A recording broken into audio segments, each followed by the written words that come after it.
রাস্তা ক্রসিং করার জন্য এরকম পেডিস্ট্রান দেওয়া আছে।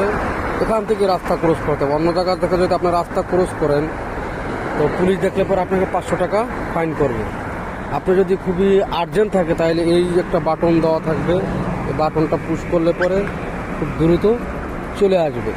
মানে এই গ্রিন লাইটটা বন্ধ হয়ে যাবে।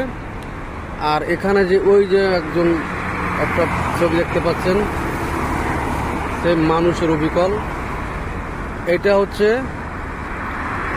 গ্রিন হয়ে যাবে, তখন আমি ক্রসিং করতে পারবো। এখন আমি দাঁড়িয়ে আছি ক্রসিং করার জন্য, কারণ এখন আমাকে ক্রসিং করা রং, অ্যালাউড নেই, কারণ এদিক থেকে গাড়ি আসতেছে।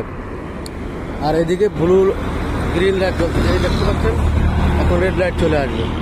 রেড লাইট চলে আসার পর এখন আমার যাওয়ার জন্য অনুমতি আছে। দেখেন এই যে আমাকে যাওয়ার জন্য অনুমতি দিয়েছে, দেখেন।